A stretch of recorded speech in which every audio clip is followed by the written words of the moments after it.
The bar exam is over. When now? Hey, bar passer. Post the bar exam, you might be feeling at a loss of things to do. I am giving you the creative process that you can use after the bar exam is already over to assure yourself of success and to plan out your next steps.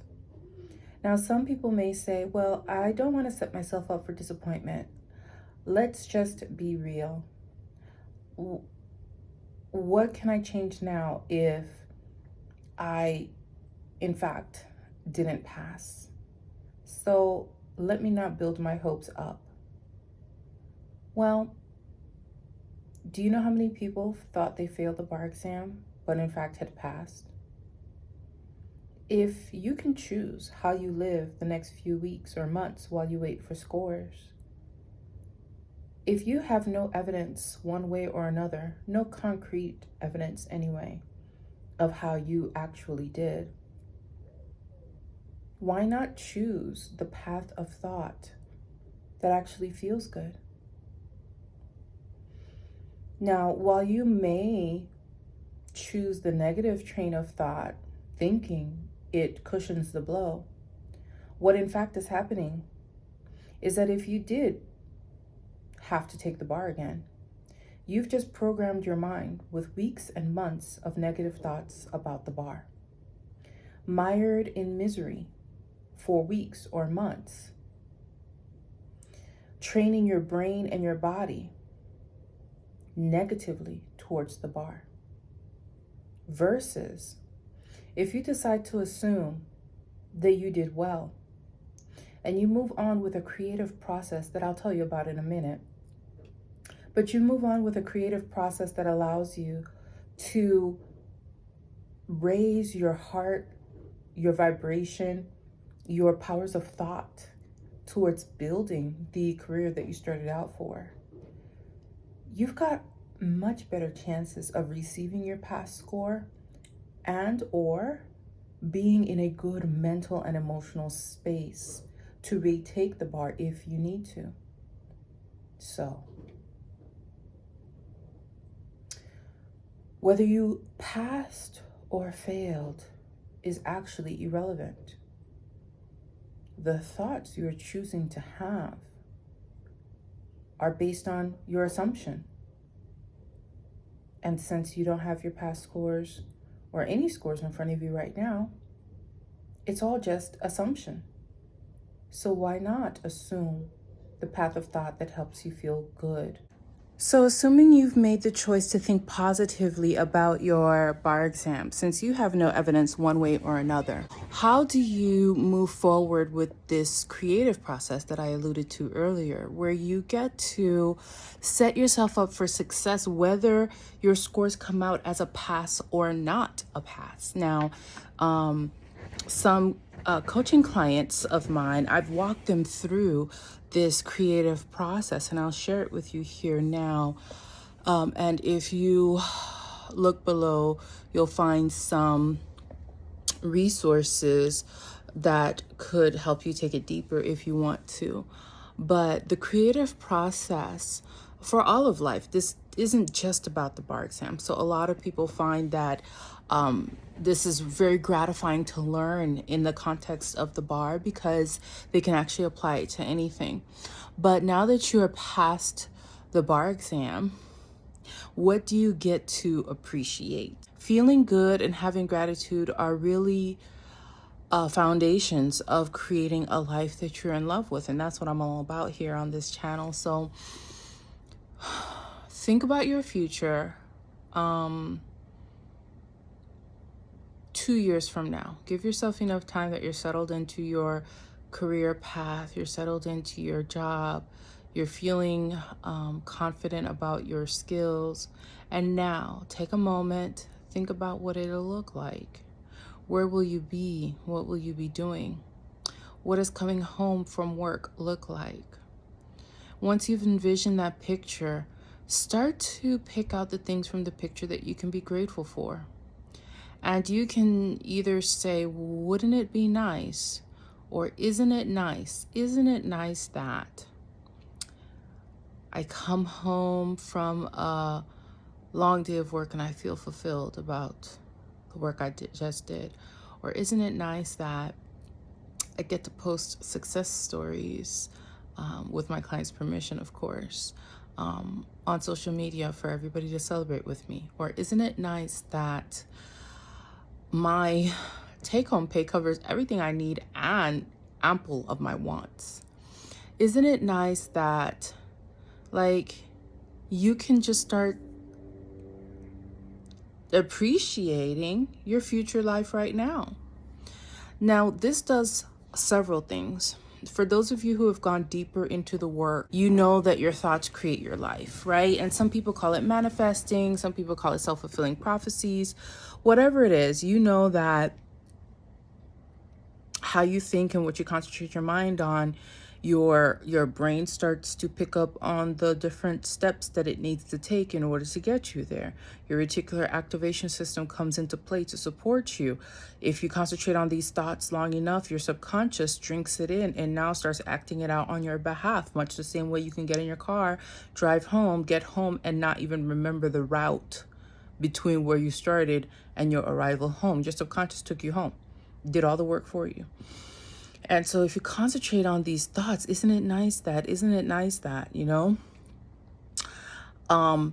and if you're not there yet in the continuum of positivity and the continuum of thought creation, if you're not there yet, you can start off with the thoughts of wouldn't it be nice if, and then once you feel ready, you can move into isn't it nice that. And then you can paint the picture of what's happening, not as it's happening tomorrow, but like it's happening right now. Isn't it nice that I come home from a long day of fulfilling law work and I just feel so good that I get to use my law degree, my bar license, my skills, education in this way? Isn't it nice that my clients are so appreciative of the work that I do?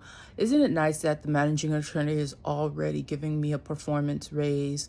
Isn't it nice that, like, you can start talking about your life as you're living it as a licensed attorney?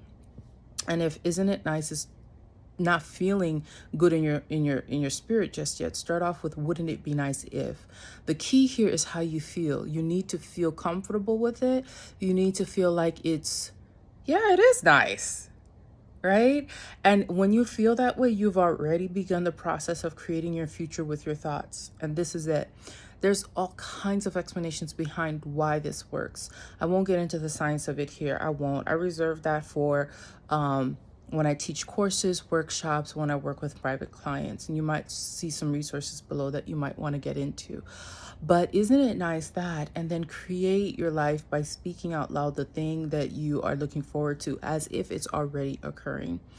In this way, the fact is that even if you fear that you failed the bar exam, you don't have to live in that fear. You can pass that and go to creating your life, because one way or another, you would need to create that legal life anyway. Even if you needed to take the bar exam again, you would still get to the point where you need to create your law life, wouldn't you? Now, some people have stopped themselves from thinking about their law life until they're able to get past the bar exam. That is working against you. If you can't see the future, there's a part of you that will hold you back from passing the bar because it's not trying to plunge you into fear of the unknown. You need to be able to see the future, and it needs to look good to you. So isn't it nice that exercise will allow you to start painting the future that looks good to you? Well, what if I don't know what I would like? Well, that's okay. Go to how you feel. Isn't it nice that at the end of the day, I feel fulfilled and satisfied? Isn't it nice that when it's the weekend, I really get to relax and just feel rejuvenated? Isn't it nice that I feel purposeful every day of the work week? Isn't it nice that I feel proud of the work that I do? Isn't it nice that I love my life? Like, go to the feelings that you want. If you can't see yourself even having positive feelings about your life post-bar exam, then it's time to do some real work. Why aren't you allowed to feel good about your life? So start there. Isn't it nice that I feel good about my life? Isn't it nice that I feel deserving of a good life. Isn't it nice that you can create anything you want to create? If you find yourself stuck, see where you're stuck and start from there. This is a lot of the process I go into in the private coaching, because when we talk one-on-one, I'm able to see where you're stuck and then start your process from that point. Nevertheless, from wherever you're starting from, you can start to create that step, accomplish that step, and go to the next step. So if anything feels far out of reach when you're creating it with your thoughts, just back up one step and create that step, because it just means that there's a step that's missing.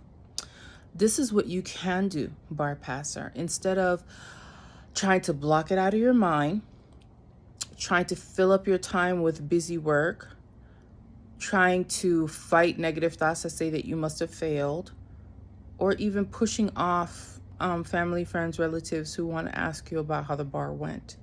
Instead of being mired in the muck, start going ahead and creating your life ahead.